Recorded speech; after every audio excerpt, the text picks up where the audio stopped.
Polícia investiga a tentativa de assassinato do ex-presidente e candidato Donald Trump durante comício na Pensilvânia. E você vai ver também. Líderes mundiais condenam e expressam consternação pela tentativa de assassinato de Donald Trump. Forças de segurança ocupam comunidades da zona oeste do Rio para coibir disputa territorial entre traficantes e milicianos. Atraso no sistema informático paralisa saques do fundo PIS/PASEP. E ainda, Brasil critica bombardeio israelense e massacre interminável em Gaza. Essas e outras notícias você confere a partir de agora. Olá, bom dia, seja muito bem-vindo. Agora são 11 horas e 30 minutos pelo horário de Brasília. Nós chegamos ao vivo para te manter bem informado com as principais notícias do Brasil e do mundo desta segunda-feira, 15 de julho. A gente abre esta edição falando sobre o suspeito de atacar o Donald Trump. Um homem de 20 anos da Pensilvânia, Thomas Matthew Crooks, foi identificado como um suposto atirador que tentou assassinar o ex-presidente Donald Trump em um comício de campanha neste fim de semana. Vamos ver. A polícia investiga a tentativa de assassinato do ex-presidente e candidato Donald Trump durante um comício na Pensilvânia. Agentes estiveram no bairro onde vivia o jovem de 20 anos, Thomas Matthew Crooks, apontado como suspeito. Atiradores do serviço secreto mataram o rapaz depois que ele disparou vários tiros no comício em Butler, Pensilvânia, de um telhado próximo. Trump foi atingido de raspão, um homem de 50 anos morreu e mais 2 pessoas ficaram feridas com gravidade. As autoridades tentam entender as motivações do crime. Ex-colegas de escola descreveram Crooks como solitário e quieto e dizem que ele era vítima de bullying. Após o tiroteio, os investigadores encontraram explosivos no carro do suspeito. Agentes do FBI afirmaram que a arma usada era um rifle semiautomático comprado legalmente. O crime está sendo investigado como uma tentativa de assassinato e também um potencial ato de terrorismo doméstico. Acredita-se que Crooks tenha agido sozinho. A imprensa americana afirma que o jovem era um republicano registrado, mas que já havia feito uma doação a um comitê de ação política progressista alinhado aos democratas.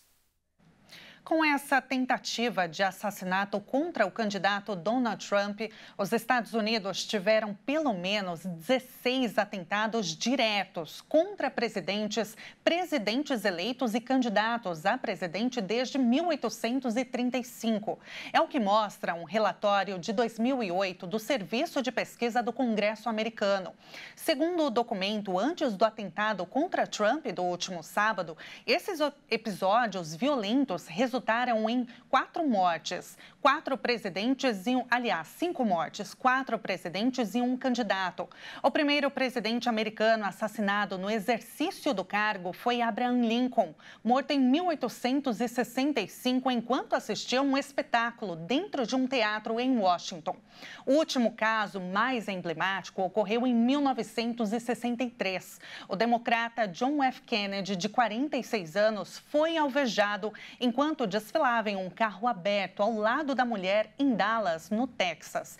De lá para cá, outras tentativas ocorreram e essa última contra Donald Trump levanta várias questões. Uma delas é como fica agora a campanha eleitoral do ex-presidente e do atual e candidato à reeleição Joe Biden. Para falar sobre esse assunto, vamos conversar agora com o professor em Relações Internacionais, Vladimir Feijó. Professor, bom dia, seja muito bem-vindo novamente. Ei, Tabata, bom dia, obrigado pelo convite e pelo espaço. A gente que agradece, professor. Olha, atos como esse que nós vimos contra Trump não são únicos na história dos Estados Unidos, né? Como eu disse, 4 presidentes já foram mortos e um candidato. Já houveram também outros políticos que sobreviveram. Esse tipo de episódio, ele pode fortalecer a imagem do político, professor? Eu imagino que sim. Primeiro, na circunstância da atual eleição, que o opositor dele nas cédulas deve ser o Joe Biden, pelo menos tudo por enquanto indica que é isso, que está sendo criticado como uma pessoa senil, devagar, sem energia, que precisa dormir mais cedo, que não consegue terminar as frases. E o Donald Trump, não só porque sofreu um atentado contra a vida e sobreviveu, mas ele logo de imediato demonstrou um sinal de força, de resiliência, pedindo às pessoas que ali estavam para não abandonar o evento, levantou o punho cerrado, mostrando, né, tô aqui, tô vivo, tô forte, e isso, em contraposição ao Joe Biden, é uma imagem semiótica, né, por assim dizer, que impactará certamente no imaginário do eleitor e já tem sido repercutida milhares, para não dizer milhões de vezes nas redes sociais e foi capa de veículos de comunicação. Até porque o Trump também representa um discurso patriótico e a bandeira que facilitou aquele que atentou contra a vida dele a identificar o rumo do vento e a velocidade, por estar atrás de uma fotografia também é uma peça publicitária de valor inestimável e que vai ser explorada. Com certeza, professor. E desde a campanha de 2016, o Trump ele é um político que ele gosta, né, de mostrar os seus comícios grandiosos. Na sua avaliação, professor, isso vai mudar a partir de agora? Eu acho que não. Quando muito, os protocolos de segurança dos candidatos estão sendo revisados e, por agora, eu imagino que eles podem mudar de comícios abertos para comícios fechados. Comícios de milhares de pessoas para comícios de centenas de pessoas nesses ambientes fechados. Mas imagino que isso seja apenas no primeiro momento, porque desde a morte do Kennedy, né, o presidente Kennedy, em espaço aberto, o serviço secreto tem um protocolo de perímetro muito grande e falhou nesse perímetro de 150 metros, é uma distância que deveria ter sido garantido, que ninguém poderia subir. E, portanto, imagino que com pouca velocidade eles vão identificar falhas e conseguirão reestabelecer a possibilidade de campanhas em espaço aberto também. Mas temos que acompanhar, tá? Minha ideia é que campanhas abertas, por agora, podem ser substituídas por campanhas em espaço fechado. Com certeza. Professor, o filho mais velho do ex-presidente, Donald Trump Jr., ele disse em uma entrevista na televisão no domingo, no caso ontem, né, que após a tentativa de assassinato, os partidários da esquerda não podem mais acusar o ex-presidente de culpa pelo ataque ao Capitólio dos Estados Unidos no dia 6 de janeiro de 2021. Esse tipo de argumento, na sua avaliação, ele pode realmente afastar as acusações contra Trump? Tabata, é uma questão de percepção social. Particularmente, eu sei que o Donald Trump, acompanhando a política americana, ele divide o Partido Republicano. O trumpismo hoje controla o Partido Republicano, mas não são todos filiados a esse partido. Ou a ideologia ao qual esse partido está associada, seja o conservadorismo, seja o renascimento cristão, qualquer diferente percepção é individual, né? Não é uma certeza que seja o ponto de vista ideológico de esquerda que atentou contra ele. Pode muito bem representar uma tentativa de fiéis ao antigo Partido Republicano de tentar tomar controle do partido. Por enquanto é só conjectura, só é possibilidade. Mas, como eu disse, tudo depende do marketing político e como que o eleitorado vai absorver isso. Eu preferiria que a sociedade abandonasse esse discurso nós versus eles, nós sempre certos, os outros sempre errados, porque isso é muito perigoso. Muito, né? Uma polarização muito forte, professor. Agora, os líderes do Partido Republicano e Democrata, eles vão tentar acalmar os ânimos após esse atentado de sábado. No caso dos republicanos, eles vão usar esse episódio para atacar os democratas, de demonizar o Trump, de ser uma ameaça à democracia e torná-lo um alvo de violência política, na sua avaliação, professor? Assim como você disse, o filho dele e as lideranças vão neutralizar parte da campanha negativa que o Partido Democrata tentava fazer à pessoa do Donald Trump como sendo um incitador do ódio, um incitador da violência política, especificamente aquele evento de ocupação do parlamento americano, né, o Capitólio, que aconteceu no dia da certificação da eleição do Joe Biden. Eu imagino que essa deve ser, com certeza, uma boa ferramenta contra. Mas o Partido Republicano terá em seu favor a extrema positividade que a população americana deseja de ouvir do Trump, ou deseja ouvir de como ele vivenciou essa experiência e de como ele pretende resolver a segurança. Portanto, o embate que o Partido Democrata poderia fazer negativo contra o Trump, em si, eu imagino que já vai diminuir, sabendo dessa superexposição positiva que o Trump terá e que provavelmente terá que buscar uma outra ferramenta, porque essa realmente já está bem estabelecida, que não vai colar, já que tem violências contra o Partido Republicano e não só violência contra o Partido Democrata. Levanta muito a questão armamentista também no país, né, professor?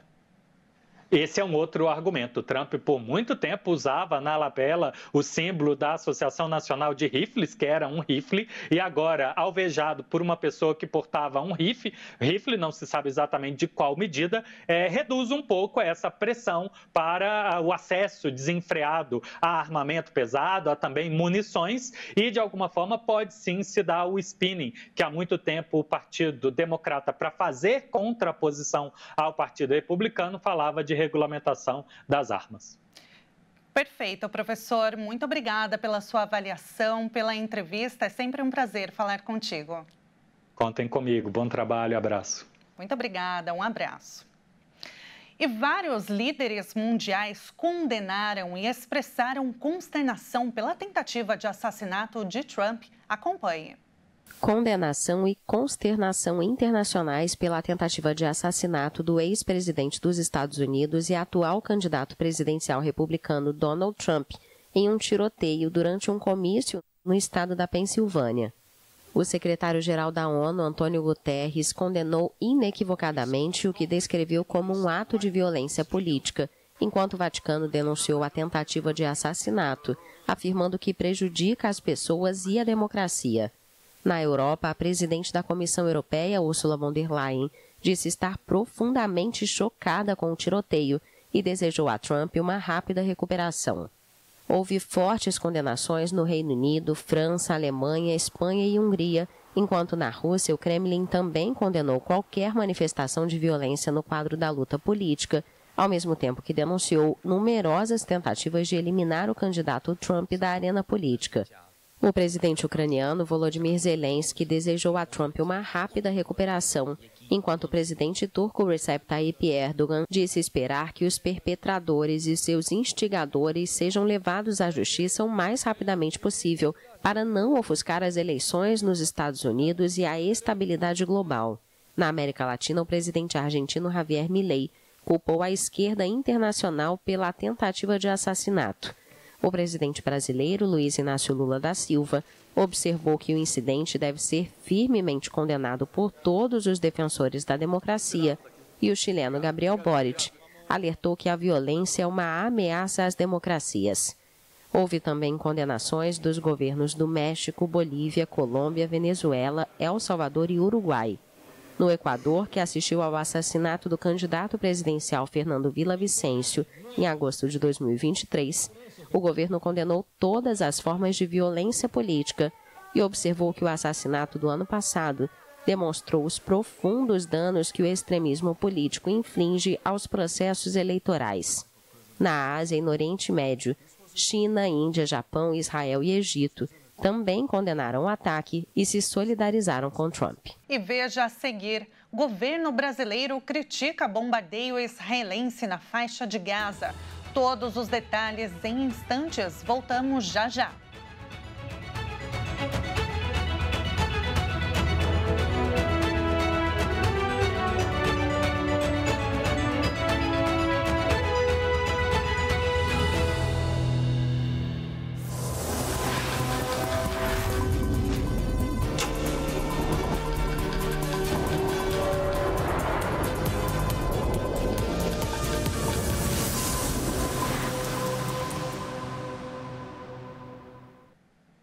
E nós estamos de volta pelo horário de Brasília, 11h46.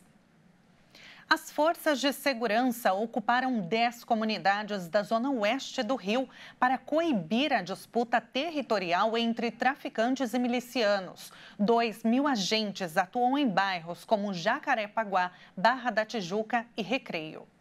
As forças de segurança do estado do Rio de Janeiro ocuparam nesta manhã 10 comunidades de 6 bairros da zona oeste do Rio de Janeiro.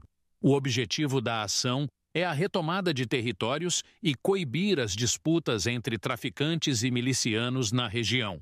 Há cerca de 2 anos, moradores dessas comunidades convivem com intensos confrontos e dezenas mortes em função da disputa entre esses grupos criminosos. Segundo o governo do estado, a operação foi idealizada e pautada por informações de inteligência e definida com base nos casos de crimes nessas regiões. A zona oeste do Rio tem sido alvo de intensas disputas territoriais por parte de traficantes e milicianos. 2.000 policiais civis e militares atuam por tempo indeterminado na Cidade de Deus, Gardênia Azul, Rio das Pedras, Morro do Banco, Fontela, Muzema, Tijuquinha, entre outros. A comunidade de Rio das Pedras é considerada o berço da milícia no estado. Os bairros onde acontece a operação são Jacarepaguá, Barra da Tijuca, Recreio, Itanhangá, Vargem Grande e Vargem Pequena. 2 aeronaves blindadas sobrevoam as comunidades e são usadas pelos agentes. Os policiais também contam com equipamentos como drones com reconhecimento facial, 200 viaturas, 40 motocicletas e ambulância blindada. Os agentes também buscam cumprir mandados de prisão de criminosos que estão em aberto. Na Cidade de Deus, as equipes da PM retiram barricadas das ruas e realizaram a demolição de uma construção irregular. Agora, olha só esse dado. Um estudo com a população em situação de rua, feito pela Universidade Federal de Minas Gerais, revelou que a quantidade de pessoas que vivem nessa condição em todo o Brasil aumentou cerca de 20%. De acordo com os dados, são mais de 300.000 pessoas vivendo nas ruas. De acordo com dados do CadÚnico, 69% são pessoas negras e 85% do sexo masculino. 87%. Têm entre 18 e 59 anos e sobrevivem com até R$ 109 por mês. Dessa população, 42% tem ensino fundamental incompleto. Entre as capitais, 1 em cada 3 dessas pessoas vive no estado de São Paulo. Só na capital paulista são 80.369 pessoas nessa condição. E o número é crescente principalmente na região central. Na segunda colocação está o estado do Rio de Janeiro. As pessoas em situação de rua somam 29.816.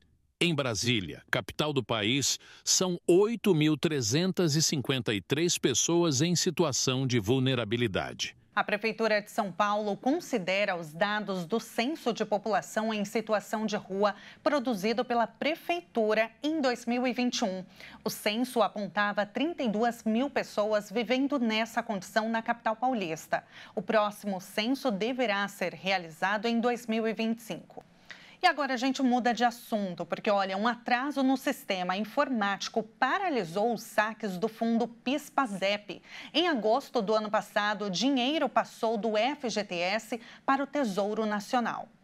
O Ministério da Fazenda informou que uma portaria editada pela pasta no fim de junho adiou para 28 de outubro o prazo para a conclusão do Sistema de Tecnologia da Informação, que vai operacionalizar os pagamentos das cotas em poder do Tesouro ao trabalhador. O prazo anterior estava fixado em 30 de junho deste ano. A pasta também informou que a Caixa Econômica fará os pagamentos após a conclusão do sistema. Em junho do ano passado, um chamamento público do Ministério do Trabalho e Emprego estabeleceu que os pedidos de saque após a transferência dos recursos para o Tesouro podem ser feitos nas agências da Caixa, mas as requisições estão paradas no banco até a conclusão do sistema informático. Em abril de 2020, o governo extinguiu o antigo Fundo PIS/PASEP e transferiu os recursos à conta do Fundo de Garantia em nome do trabalhador. Com isso, para o titular ou herdeiro requerer o dinheiro, devia entrar no aplicativo FGTS, que transferia o saldo para qualquer conta bancária indicada pelo beneficiário. No fim de 2022, uma emenda constitucional da transição determinou a transferência dos recursos do FGTS à conta única do Tesouro Nacional.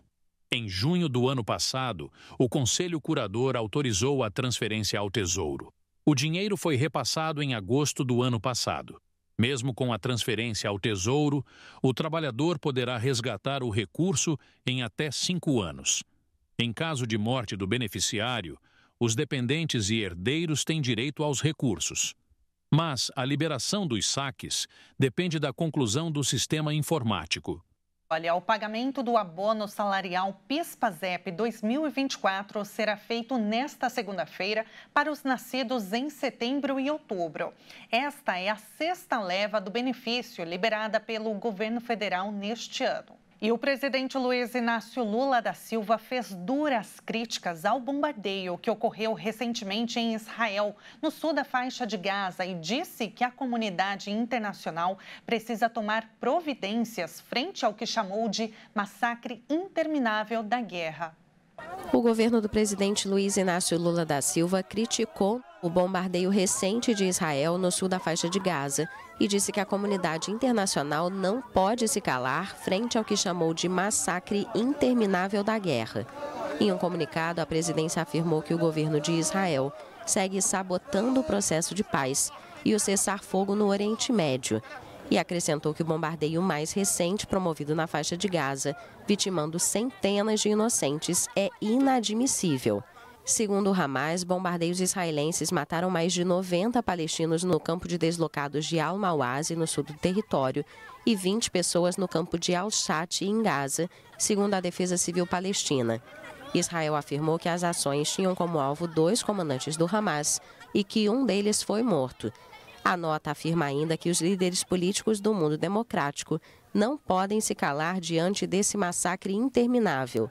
O conflito abalou as relações diplomáticas de Israel com vários países, incluindo o Brasil. Lula, cujo país preside o G20 neste ano, tem sido uma das vozes mais fortes no cenário internacional contra a ofensiva militar israelense. No fim de maio, o governo chamou de volta o embaixador em Israel, sem nomear um substituto imediato. A tensão diplomática aumentou depois que Lula acusou em fevereiro o governo israelense de cometer um genocídio na faixa de Gaza.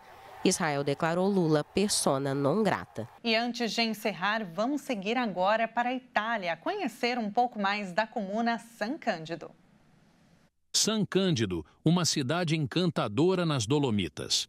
A província autônoma de Bolzano, em Trentino Alto Adige, delimita os territórios da aldeia localizada na Alta Pusteria. O boom turístico para este município veio com a ficção italiana Um Passo do Céu, ambientada nestes lugares únicos e raros. Um território repleto de contaminações e de diferentes povos. Foi na Idade Média que San Cândido desencadeou sua maior força, que levou também algumas famílias de agricultores a colonizar uma parte da Eslovênia para formar 6 municípios. Que lugar lindo, hein? E com a ajuda da tecnologia, nós vamos para lá agora, ao vivo. Saindo aqui dos nossos estúdios HIT na capital paulista e vamos direto para a praça principal de San Cândido, na Itália, como você viu na reportagem. E olha, San Cândido é muito conhecida pela estância de desportos de inverno, localizada ao sul das Dolomitas de Sesto e do Parque Natural dos Três Picos, sendo um dos destinos mais vibrantes e animados da região. Os visitantes, eles podem desfrutar de ar puro e de uma excelente comida durante todo o ano. Os entusiastas do esporte vão adorar a Copa do Mundo de Esqui Cross da FIS, a Alta Pusteria Run e a Heroica, uma famosa corrida de ciclismo. Por lá agora são 16 horas e 56 minutos, 5 horas à nossa frente. Com essas imagens tão bonitas, encerramos esta edição. Muito obrigada pela sua companhia, uma ótima semana para você. Até mais!